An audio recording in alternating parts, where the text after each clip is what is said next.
Good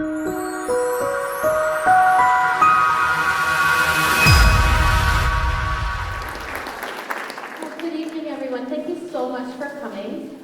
The way the format is going to work tonight is it's based on question and answer. So the counselors, we're going to ask the first 4 questions just to kind of get things going.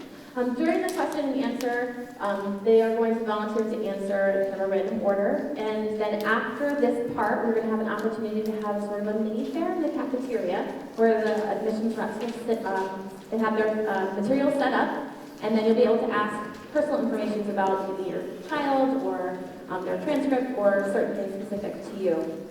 I'm just going to give them opportunity to go through. Oh, first I have to introduce the rest of the counseling staff. So I'm Corey Byron, I'm the Director of Guidance. This is Chris Ann Merritt, Janelle Koss, and Allison Batista. She's filling in for Janice Benedito. So without further ado, I'm going to get started. You want to start? Well, good evening, everybody. My name is Jeff Blunt. I work at Boston College. It's nice to be here tonight. We got such a warm welcome from the counselors and school leaders. It's really nice to be here. This is the end of application reading season for many of us. So one, thanks for the human contact.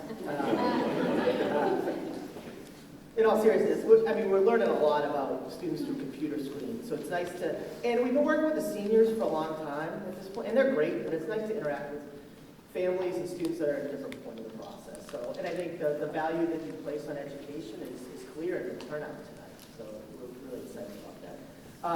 Boston College, when students are asked on our information session panels why they pick BC, a theme is the balance that they perceive Boston College is going to be able to provide them. And I think our size, our structure, our location all promote balance.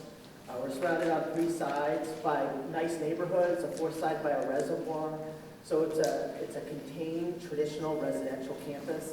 The T is right across the street, so it keeps Boston very accessible for our students. When you take a campus tour, you see the Boston skyline from various points around campus, but when you're walking building to building, it's a very similar feel.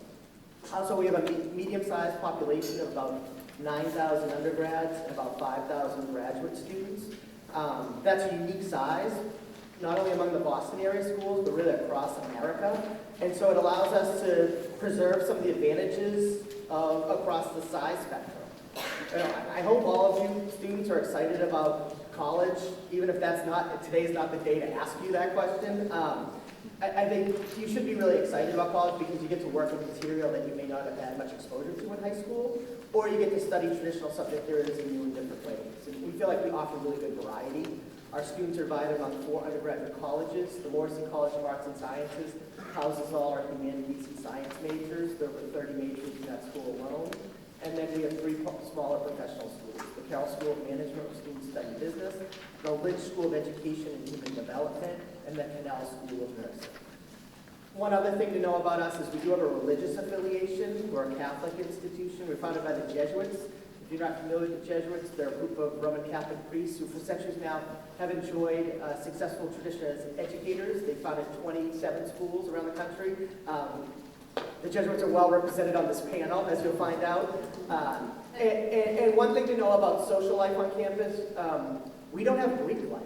No fraternities and sororities. That's a characteristic of most, if not all, Jesuit schools. So, hopefully, if you're interested in BC, you view us not just as a good academic fit, there are things there you want to study, but we have outlets for you to continue things that you care about at high school to college, because that's the main way that people make friends in BC, and it kind of drives social life. But thanks again. Happy to be here. Hi, everybody. My name is Kyla Busher, and I'm Assistant Director of Admissions at the University of Massachusetts Amherst. Just some brief things about UMass Amherst. So we are in a consortium. There are 4 other schools in the area, and lots of students take classes at the other schools, and it's free. So there's a really vibrant kind of college community life in the town of Amherst and Hadley and Northampton. UMass Amherst is the #1 campus dining in the country for the 4th year in a row. We really like to push that, but it's really good. There's a lot of options. So if you decide to go on tour, you can get a discount. Say that you're on tour, you can get a discount on all the food you can possibly imagine in one of the dining halls. UMass Amherst has about 22,000 undergraduate students and about 6,000 graduate students, which sounds pretty big, but I think something that you'll hear from a lot of UMass students is that you find your community there, and it's kind of up to you to sort of design your education, and you get a lot of support, but you find communities within this larger community that we have. And yeah, that's UMass Amherst. I can tell you a lot more. We have 10 schools and colleges, over 100 majors, lots and lots of stuff to choose from. But we can definitely talk about more things later. Good evening, everybody. My name is Amanda Pellrine, and I'm an Assistant Director of Admissions at Boston University. And a few things about BU. We are a large urban teaching and research institution. We have over 16,000 undergraduate students coming from quite literally all over the place, which includes over 130 different countries around the world and every single state in the U.S. And that's usually what students say is the most favorite part about BU, is that we are a global school where you can really experience a diverse set of backgrounds, experiences, people, languages right on campus. Thanks for coming. Hey folks, I'm John Pepin. I work over at Stonehill College in Easton, about a half an hour west of here. Stonehill is a private Catholic institution of about 2,500 students. We're founded by the Congregation of Holy Cross, which is a congregation of Roman Catholic priests and brothers who focus very heavily on educating the mind, but not at the expense of the heart. So we want a top-notch academic experience, but we also want you to know that you're in a community and you're accountable not just for your success, but that of the people around you. So that's very important, part of our campus culture. Part of that campus culture is also this persistent idea of zeal, being excited, being exploratory, being ready for the next step. We'll ask you, what's your next step? What are you exploring? What are you excited about now? Academically, we're a comprehensive institution, comprehensive college, meaning that we're set in the tradition of liberal arts. So all students we endeavor that they read well, that they write well, that they're interested in critical thinking and problem solving in new ways. And that's foundational for every major, whether you're an engineering student, a philosophy student, religious studies, or Spanish, for example. All students will have those competencies when they graduate. About 50 majors, 100 minors, heavy emphasis on study abroad. About a third of our students will go for a full semester away, and lots of internships away as well. So it's an exciting place. Come visit us. We're not too far. Good evening, Jason Hodge with the University of Connecticut. UConn is roughly about 2 hours away. As I just came from there. As a public university of a medium size, we're roughly 18,000 undergraduates. We're served in over 100 majors in areas of agriculture, business, fine arts, liberal arts and sciences, engineering, education, just to name a few. The real strength of our institution is that about 1/3 of incoming freshmen are actually undeclared. So they're not in a major that they will graduate with. We're looking to explore, looking for options and guidance in terms of what directions they may have for the long-term success and happiness. I think university is the kind of place where students find themselves. We are known for a number of things, including our women's basketball and our ice cream, both which we always encourage you to come visit and experience for yourself. We offer education abroad opportunities, both very strong internship and mentorship program at the university. And the thing I think students really enjoy is no matter whether UConn was their first choice or their last choice. You would never know the difference in our graduates. They have really embraced the bleed blue mentality and really go out and do wonderful things. Our alumni base is strong with a lot of talented individuals representing UConn across the world. Good evening. My name is Todd Padianis. I'm the Associate Dean of Admission at Bridgewater State University. You're a local public university, so about 20 minutes away. I'm sure most of you are familiar with us, or at least I don't want to repeat what you already have in your packet there. So a couple of things that obviously we're well known for. We were founded in 1840, one of the first public teachers colleges in the country. We're still very well known for producing top-notch educators, many of whom work here in Hanover. So you may be familiar with that. What you might not know is that we've grown quite a bit since 1840, and we've diversified quite a bit. And we have about 8,000 full-time undergrads. So we're technically a mid-sized school. We're the biggest state university in Massachusetts, separate from the UMass system. But we still have that one-room schoolhouse, small school kind of feel. You know, our mission, we're a teaching university, so our faculty are evaluated based on their teaching performance. Our students are the boss at Bridgewater. And so it really does make a difference. With average class size of 22, we cap our classes at 35, so this is not a classroom that you would encounter at Bridgewater. But more importantly, and what really makes Bridgewater stand out is the value. Right? We're a state university, so your tax dollars are at work on our campus. And I promise you that if you visit, you will be surprised, not just with the physical plan, but with the things that our students are able to do.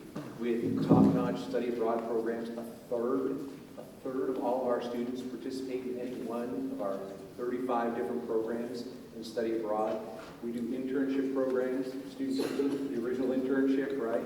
We now offer money to our own students to do what would be otherwise unpaid internships. So we'll invest in your future and getting you there. And if you envision yourself going on to graduate school as part of your career trajectory, doctor, lawyer, teacher, then you'll definitely want to be looking into our undergraduate research program.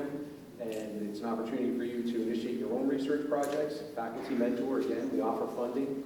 We've been doing it for 15 years, and this year we were ranked #1 undergraduate research program in the entire country. So value is the bottom line of Bridgewater. It's your tax dollars at work, and we certainly hope that you come and give us a look. Good evening, everyone. My name is Tom McHugh. I'm an assistant director of admission at College of the Holy Cross. You'll notice that this is the only table with one microphone. I'm not sure if it was a slight on us or Sacred Heart. I'm hoping that it was, you're going to have to show.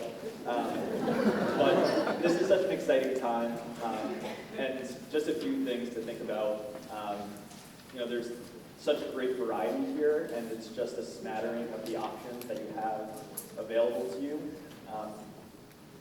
Parents, you know, just kind of putting yourself in your children's shoes and remembering that ultimately the goal of this entire college admission process, as crazy and scary as it is to, you know, land somewhere that is a social, emotional, spiritual, academic, athletic, and financial fit. And it's going to be an exciting process, and just reminding yourself ultimately to have fun with it and to really recognize that there's human beings on this side of the process.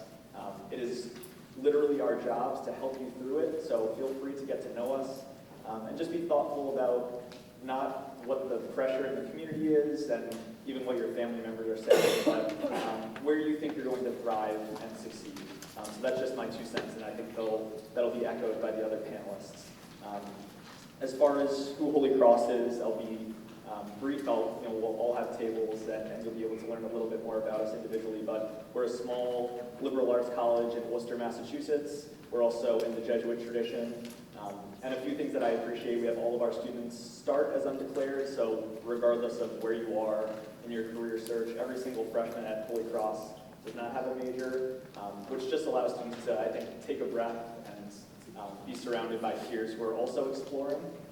And it's definitely a community that's marked by mentorship and community. I think if there's one thing that we do particularly well, it's the advising that happens within our faculty, our upperclassmen, and our alumni network is definitely a loud and proud group. If you've met anyone who's graduated from Holy Cross, they will let you know within 5 minutes of meeting them. So that's all I got for now, but thank you for being here. And here's the one microphone. I'm sorry, it's honest oversight, I apologize. No.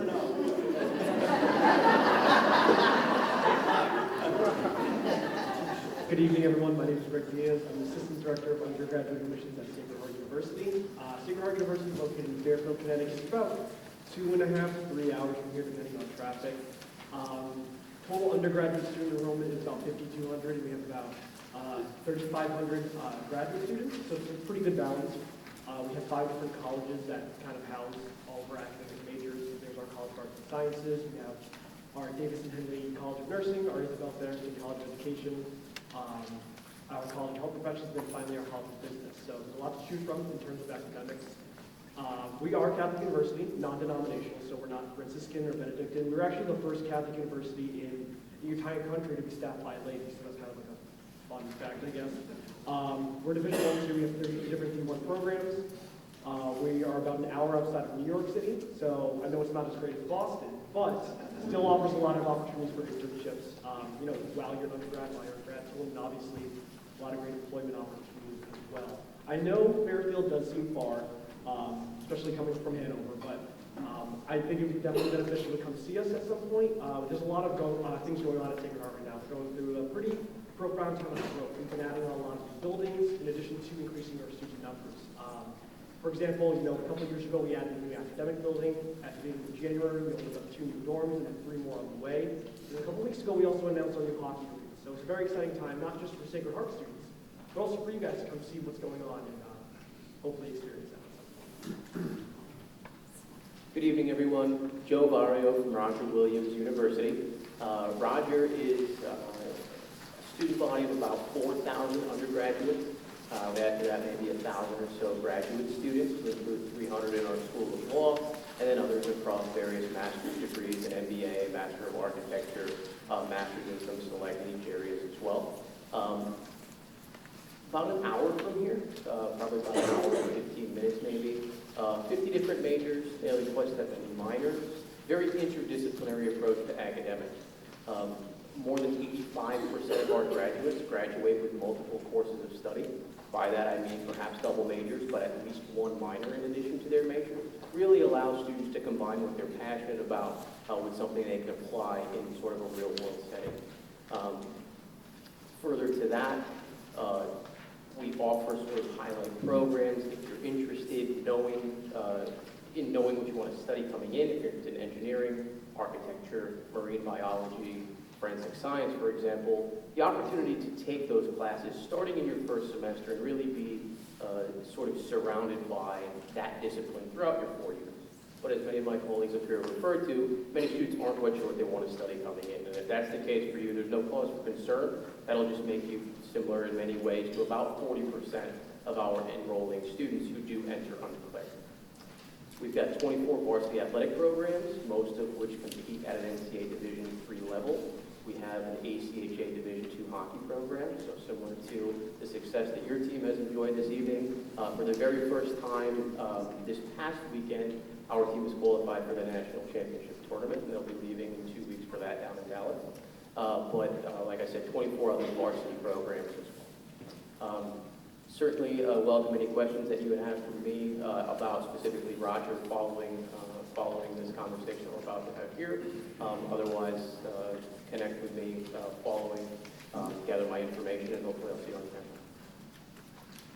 Hello everyone, my name is Ken Sawada. I'm here from Syracuse University, and I do live locally in the Brookline area for Syracuse. Some highlights about us, we offer over 200 majors and 100 minors. We're an R1 research institution, so research is very important to us, as well as study abroad and school spirit. And then just some highlights about Syracuse. Otto the Orange is our mascot, so our mascot is a piece of fruit, which is great. And then we also have one of the longest running ROTC programs in the country on our campus, and we get quite a bit of snow. But despite that, we've only closed for snow just 4 times in our school's history.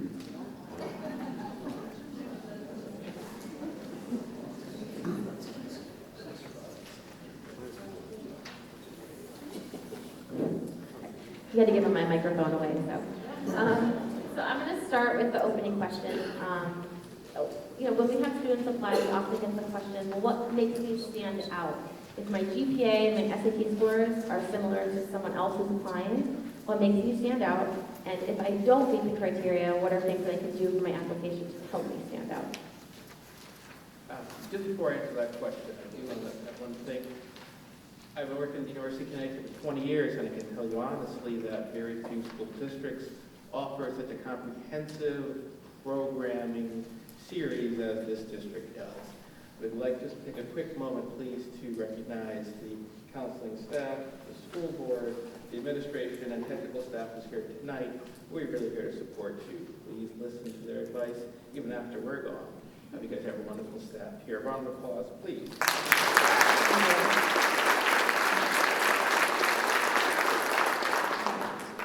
And sort of in our experience at the university, during applications, that's why I'm wearing glasses at such a young age. One thing we do find is that there really is never a time where 2 students are completely identical. Either you have maybe have a similar GPA, or test score difference, or there's always an engagement of different activities. Even twins who had a number in this cycle at UConn this year are not identical of grades and activities. There's always a difference. You do stand out because of what you do, because of who you are, because you are an individual. And we're not treating you as a conglomerate of mass that we're just plucking one out of a whole pool. We're looking at the individual characteristics. What always stands out in terms of positive and beneficial profile biases, to do your best academically. Without a question, the better your grades, the more you challenge yourself. These things tend to help you rise to notoriety. At the same time, the more you engage in community, the more once you're on the stage here instead of us one day, perhaps you're taking a strong leadership role. Those things do tend to stand out. But always remember, you're an individual. You are not just a number. You're not just a test score. And you stand out because each of you have unique individual characteristics that we admire and are looking for in the college application process. I think one thing for us, You go first. sure. I'll go I think one thing I first. just want to give you some advice on is that some schools may offer interview opportunities. I think for Syracuse, and me being regional, doing an interview it's optional for students, but it's a great way for us to get to know you on a one-to-one level. And me being regional, you don't have to go all the way to campus to do it. You could do it locally out here too. And we start those for rising seniors in July. So that's something that I would definitely, you can ask the schools that you're interested in if that's something that they offer. And yeah, so for UMass Amherst, I would say it's a little different because we don't offer interviews. We do receive over 42,000 applications a year. So it's an important way for students to stand out, especially now that we're coming out of reading season. And something that stands out for me is how you write about yourself in your essay. I think a mistake that people tend to make a lot is that they talk about an experience or a situation or a person, and they spend all of their time talking about that and not how it relates to who they are or what they've done. And so that's where you really have to take the time to talk about who you are. A second piece for our application is there are 2 optional questions, and what I like to tell people is if a college tells you that there's an optional piece and you are really interested in that school, just in your head just say like it's required. Why not fill out an optional thing or do something that's optional if you're really interested in the school? And that's a really important way to help you stand out too, because we do receive a lot of applications here. But by a quick show of hands, how many of you are familiar with the term demonstrated interest? Okay, so I'll share sort of some insights for those of you who may not be, but there's a really great thing about demonstrated interest, and then there's a perhaps not so great thing about it. The not so great thing, not all institutions value demonstrated interest, and let me define it for you, right? It's essentially any of a number of ways that you can tell an institution, an admissions committee, if you will, that you're interested in attending that institution, right? As Ken referred to the interview process, by optional questions. But even later, we're all going to be out at our tables with inquiry cards, perhaps. Filling out an inquiry card like that, engaging with the person who is likely to be reading your application, visiting campus. These are things that many of our offices capture and really value greatly. What's not great about it, like I said, not all institutions capture that, right? The most selective of the institutions probably don't care how many times you visit or how many times you've emailed them. But for many of us, of our institutions, we do value that. And the great thing about it, as Ms. Byron referred to, any students can do that, right? Any student can demonstrate interest. So if there's a concern that your academic achievements, your involvement, whatever the case might be, your criteria may not meet the measure of selectivity for that institution, you can still demonstrate interest in many ways. So I do recommend understanding, based on the schools that you're interested in, how they value that and whether or not it's valued in their process. Before we, go on with the questions that we had, I wanted to provide an opportunity. Does anybody in the audience have any questions that they want to ask at this time? We're going to have time throughout the night, but does anyone have a question that they want to ask? Yes.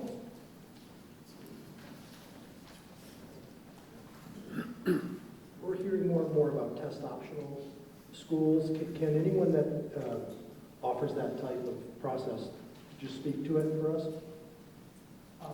So Sacred Heart is test optional. for every single one of our academic programs. The only, I guess, academic program we don't offer that for is our honors program. And I think that's something really important to know when you're asking a school or an institution about their test optional policy. Is it overall or is it for a specific program? So I know a lot of nursing programs, because they are so competitive, do require test scores.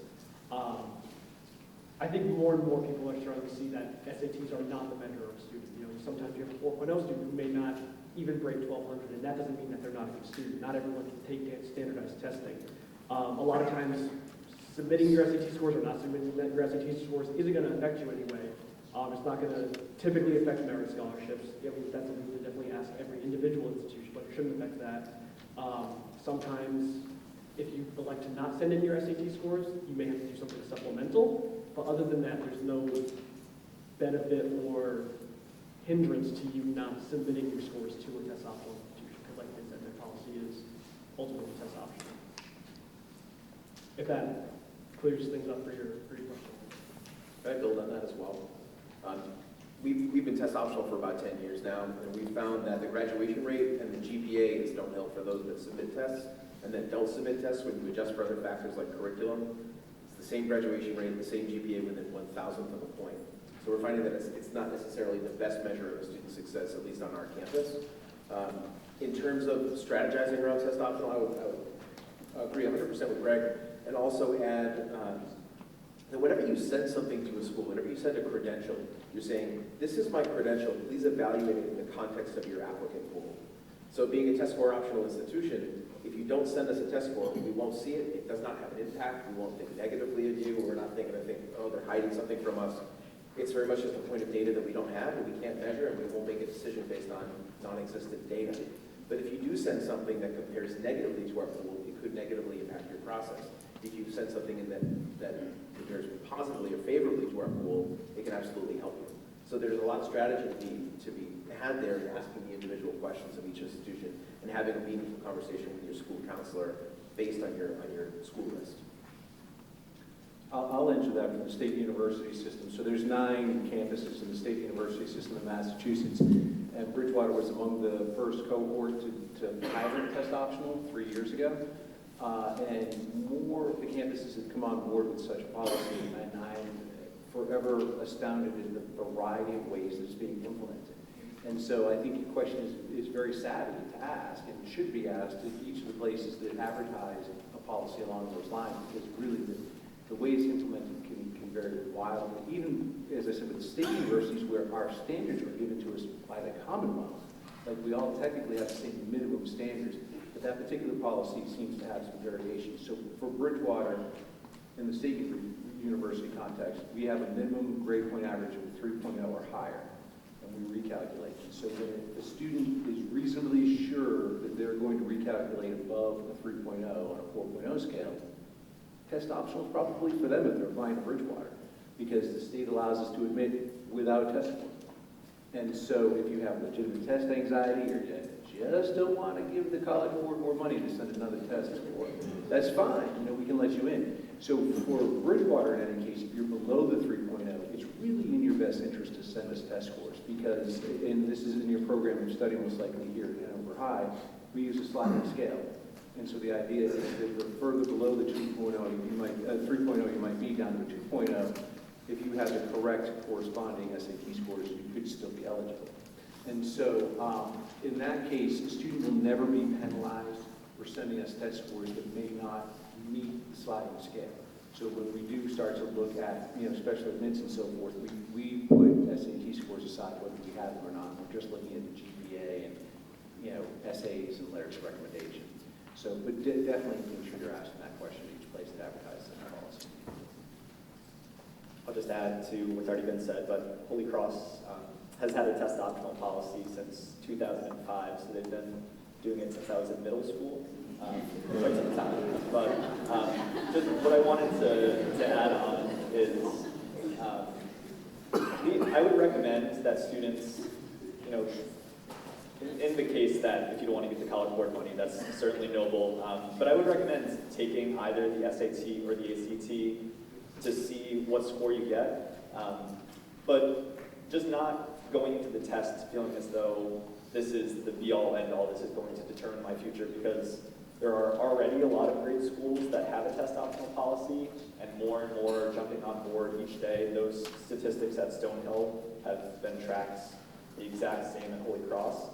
So we definitely recognize that, you know, achievement happens in the classroom and you know, on the field, and not always just when it comes to testing. So, you know, take the test and see what you get. But our fear is that students are ultimately going to spend so much time and sometimes money and resources trying to get this specific score that they might not be able to achieve when they could be pouring themselves into their studies, their service, their family, you know, just being high school students. So, you know, take the test once, maybe twice, but just don't spin your wheels and put all of your time and resources into testing, because there are a lot of great schools, many represented here, that really just don't care one way or another about this arbitrary number. Okay, so we often get questions from students about how important AP and honors level courses are in the admissions process. So if one of you guys can start and kind of explain that a little bit, we'd appreciate it.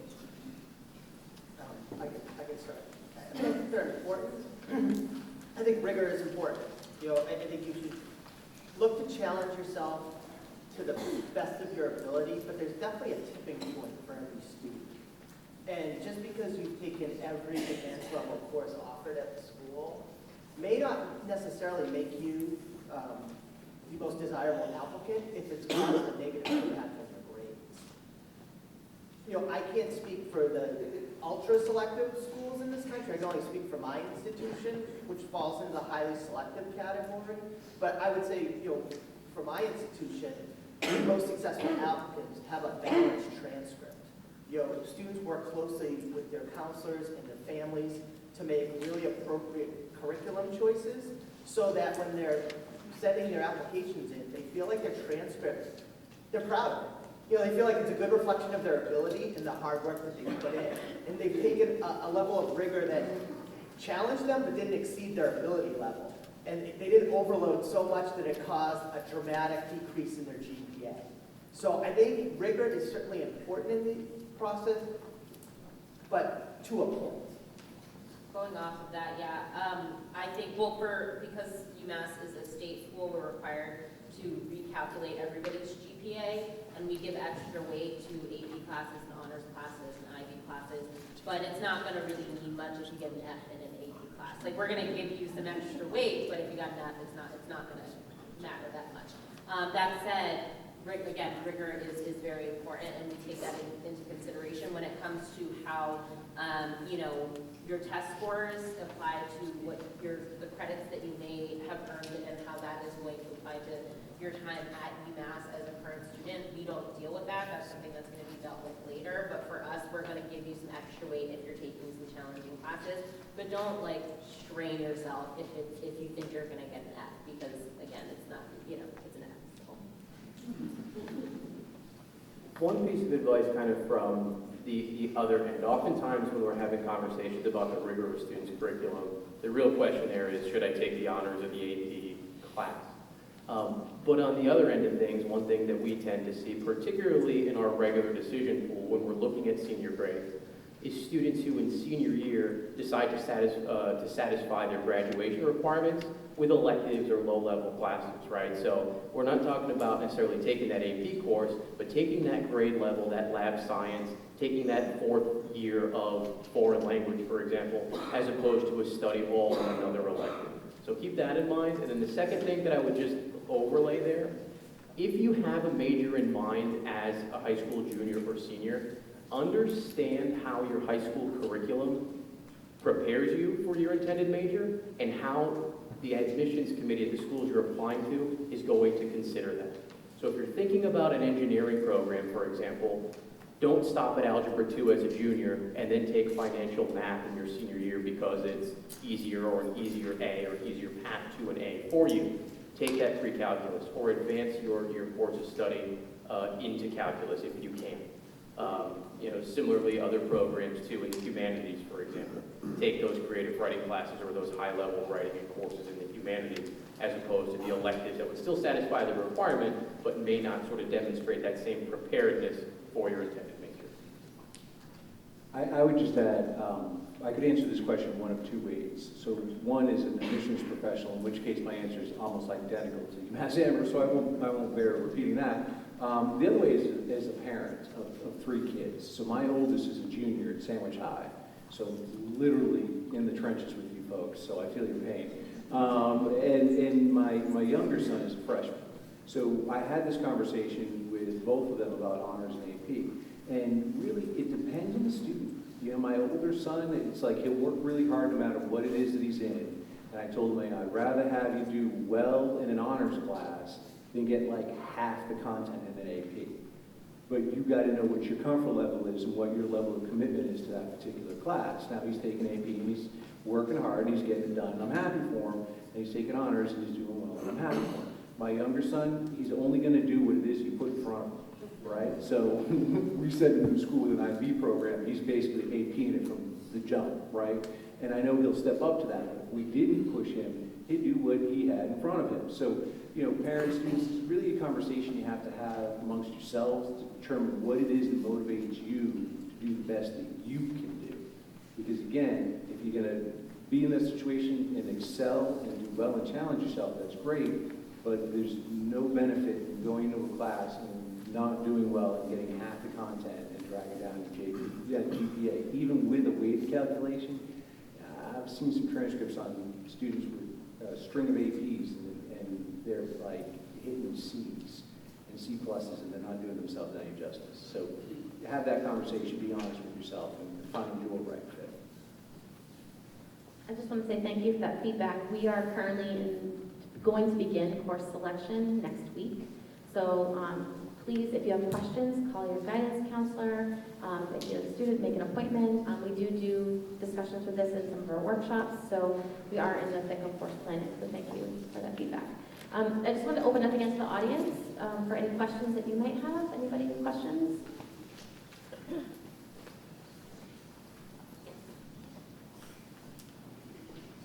What are your thoughts on foreign language requirements in general?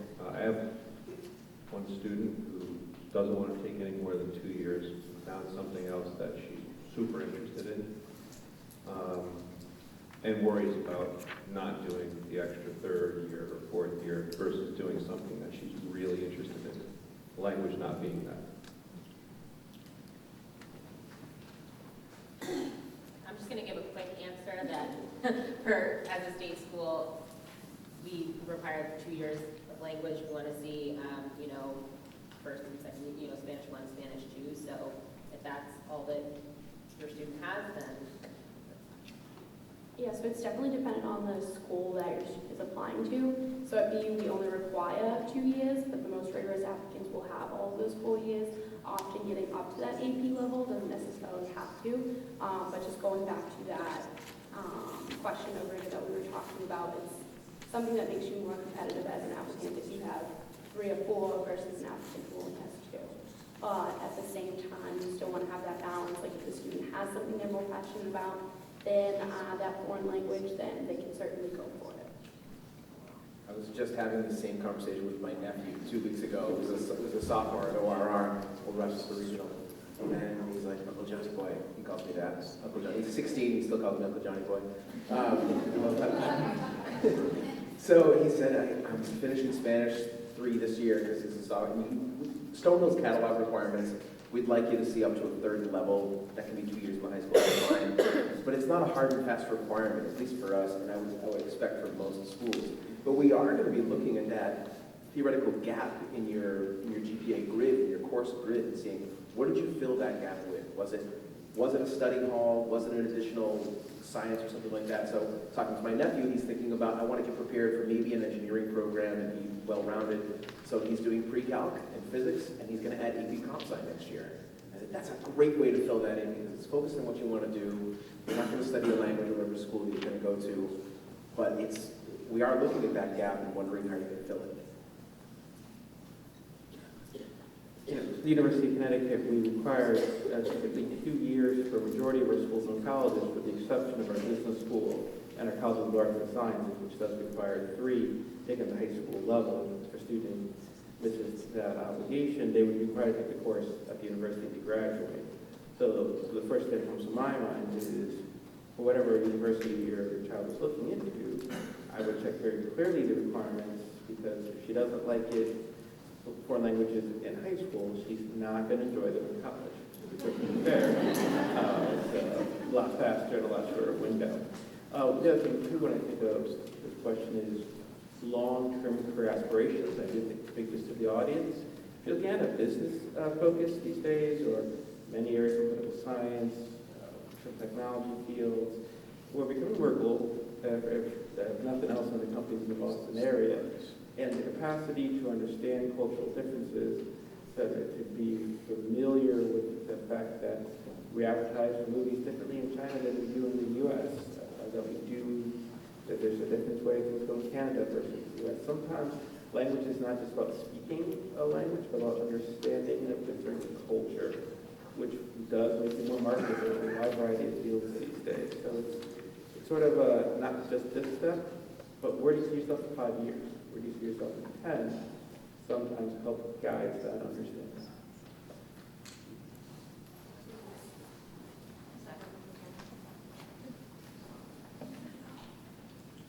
I was just wondering about diversifying the language choices. So if your child is taking Spanish, since middle school, they've taken the 2 years that they're required at high school. Suppose they want to switch from Spanish to Latin or French. Is that, positive thing, or should they continue in the one language to take level 3 and 4?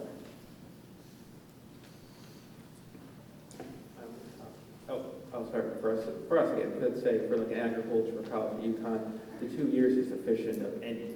So they have 2 years of Spanish, 2 years of French, they're fine. If it was the business school, 2 years of 2 different ones doesn't meet that third level of 1. So to that extent, we recommend, preparing in some ways for schools who be interested in to have that obligation. We're also doing new things. We accept American Sign Language as an option for our students going in, just because for some the ability to use the tangible spoken language just wasn't an option given their skill set. But again, it's sort of a long-term preparation, and now's a good time to kind of gauge what that might be for institutions your child is considering. One nice thing about the application process is that it seems in theory to be pretty strict and formulaic, but there's a section on the application that most of our schools here use, the common application, that says additional information, and that is really just an open-ended chance to say, this was my thought process, my rationale for my course selection, or I had a concussion, or was sick during this specific time. So that allows us counselors to really gain context. I would say if a student took Spanish 1, French 1, Latin 1, Mandarin 1, I would want to know what was the thought process there. You seem to be wanting to take the easy route.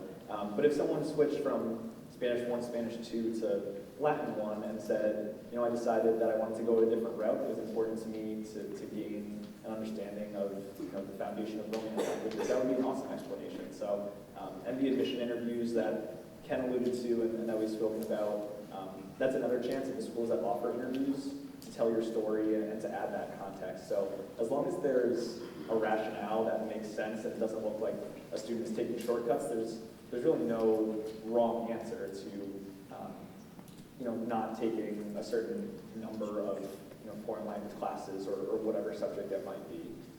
And just, it's a lot of homework. It's another class almost, but in the college admission process, just really being thoughtful about the schools that you're looking at, what those requirements are, and if you can't find it, using us as resources. We get certainly a lot of questions like this often, so we're happy to help out and guide as we can, and the counseling staff will do the same. We often field questions.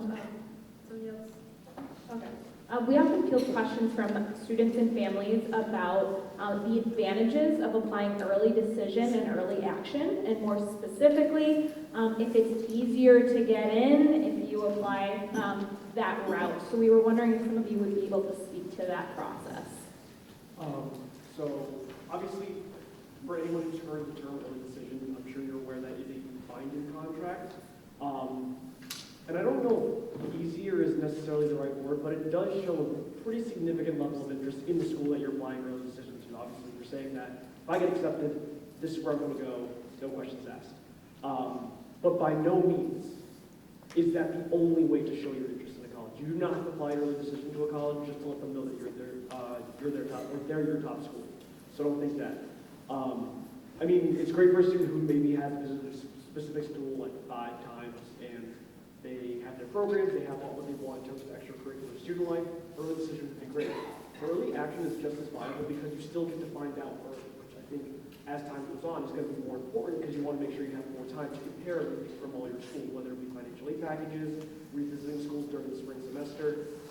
So it's not really whether or not one's better than the other, it's just what's specific to you as a student. And that's something you're obviously going to have to talk about. The early decision process is a pretty lengthy discussion that you'll have with your admissions counselor, your family, and then your guidance counselor. So there's going to be a lot of things going on. And then ultimately, I guess, it would have to be made up by you, the student, whether you want to put, I guess, all your eggs in one basket, applying to the school and saying, this is where I'm going to go, regardless of what else happens. What I usually tell people is if you have really good grades for your freshman, sophomore, junior year, you're very confident in them, then go ahead and apply early action because, yes, it shows your interest, and then you also have more time to make your decision if you get into that school. But if you have really terrible grades for one of those years and you think your senior year grade will help show what kind of student you are, then wait to apply regular decision because we have spots for regular decision students, and for UMass we have spots for regular decision and early action. We don't have an early decision round, we just have early action and regular decision, but just, you know, think about it, talk to your guidance counselor, and think about like the grades that you've had for the past 3 years and see whether or not it would benefit you to have those senior year grades in your application because we won't see them if you apply early action. Boston College adopted early decision. This is the first cycle we're going through it. And just to take a step back for a second, early admissions become one of the most confusing parts of this process. The terms are decision, so that says if you apply by the early decision policy, you're going to withdraw any pending applications. If admitted, you're going to go to that school. Early action, you don't have to do that. It's simply getting a few extra months to make this important choice, and you can apply to more schools later on and just communicate on it before May 1st.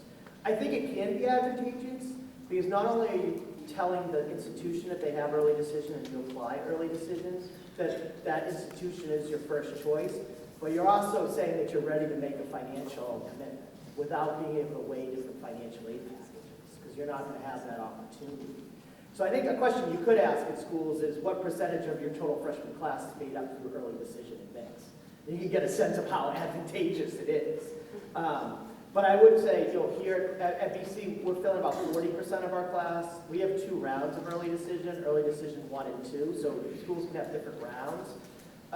But I still think for the foreseeable future, and hopefully for a long, long time, the majority of our freshmen, if not the vast majority, will come from families that chose Boston College after weighing different financial aid packages for multiple schools.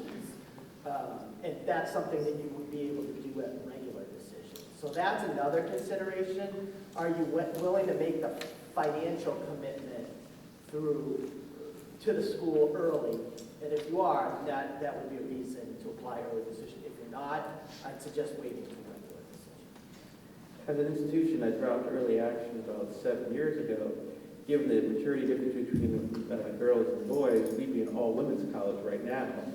We had that further down. And I think you know what I'm saying about that. But one of the key pieces we value just letting people have time to improve their application if additional information came in later on in the cycle. What we also always want to discourage in all institutions, I would agree, is don't apply early decision just to apply early decision. It's not a game, and it's not a status symbol.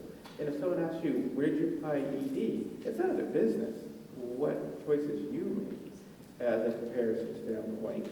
This is your process, not someone else's, not your peers, certainly. But it's not a game. And when you tend to hear people saying, I just don't know where to apply ED, that's not the purpose of ED.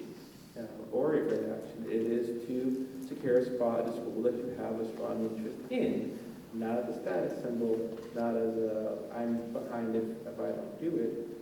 It's got a broader reason. Don't do it just to do it. Do it with some intentionality. Early decision is a really great option for students whose first choice is Boston University, and I'll give you some numbers to kind of back that. So for example, this is based on last year's numbers, because you guys know we're in reading season right now. We haven't completed the next incoming freshman class, but last year, about 45% of our class of 3,100 students coming in freshman year came from early decision. We have 2 rounds of early decision, ED1 and ED2, and about 5,000 students last year applied during those rounds. And that's in comparison to our total applicant pool, which is about 62,000 students. So that being said, about 57,000 applied regular decision. So if you have already visited BU and you love BU, you already have a BU sweatshirt, all you want to do is meet Rep Materia, that means BU is probably a good option to apply early decision. Like, that's where you want to go, it's your number 1 choice. But just like you said, it's not something that you do just to do it. You have to do it because you love the school. And then, of course, there are definitely advantages behind doing that. A smaller applicant pool, you're being compared to a smaller pool of students. So again, like, if it's your number 1 choice, it's a really good option for you. Did anyone else have any questions they wanted to ask from the audience? Hi, I was just wondering, is dual enrollment factored into the application process at all? For UMass, we consider any college classes that a student is taking. We give weight to those classes as well when we're recalculating GPA, so they get the same weight as AP classes do. And so in terms of how that would apply to the student when they become a student at UMass, it's something that would be decided later, but we do value dual enrollment. Additionally, too, and this is something you'd have to ask every individual college, but a lot of times the classes that you are taking as dual enrollment can also be considered transfer credits, provided you get a certain grade. So that can help kind of like knock out some gen ed courses, which obviously can be pretty helpful going into your freshman year.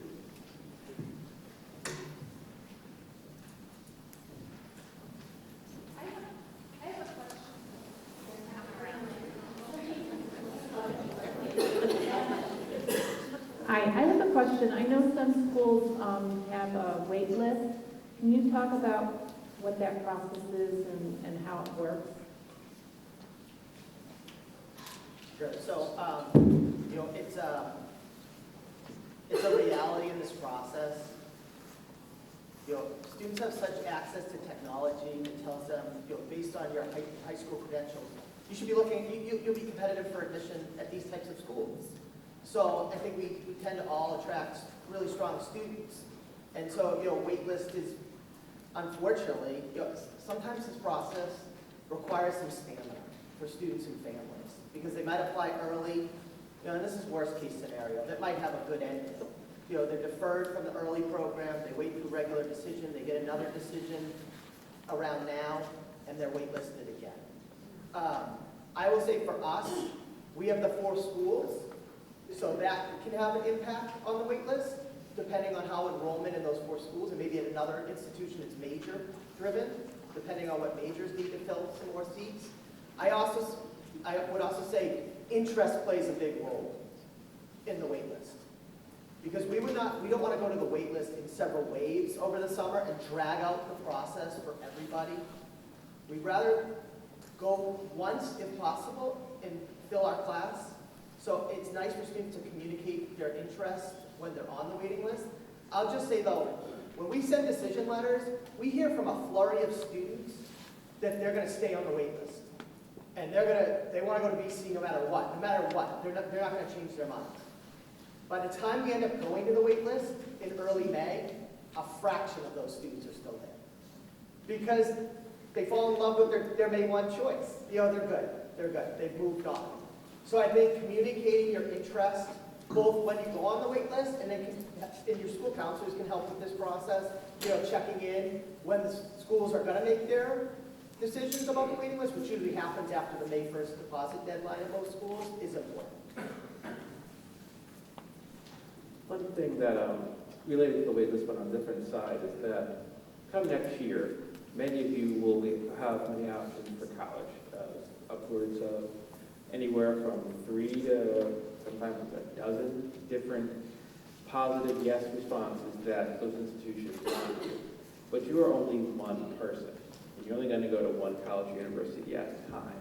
You have until typically May 1 or established deadline to make a decision, and we don't want you to make a decision any earlier than you should.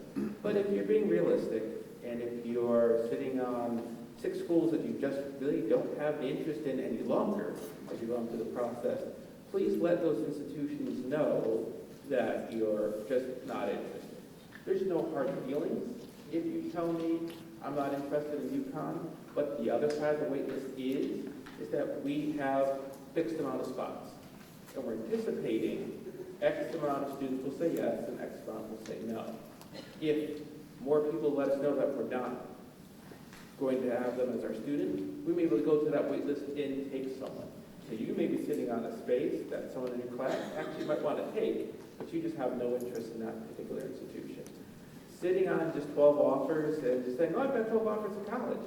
I think comfortably for many parents in the room, that didn't direct your life in any way, shape, or form. It was just a nice thing in high school, but you moved on, and no one remembers in freshman year how many college acceptances they have when they choose to go to one particular school. When something's off the table and you're comfortable, just let it go. It may help someone else get into the school that they're interested in that you're just not any longer. So you guys talked about the financial packages. Are there different pool packages of financial incentive for the different early action, early decision, and the regular decision? And when? That's from her. With a question like that, I think you'll find, what do we have, 10 people up here? You might get 10 different answers because we all have very different financial aid strategies, scholarship strategies, and different major programs that we need to fill with different enrollment goals. So based on all of those goals, we allocate resources differently.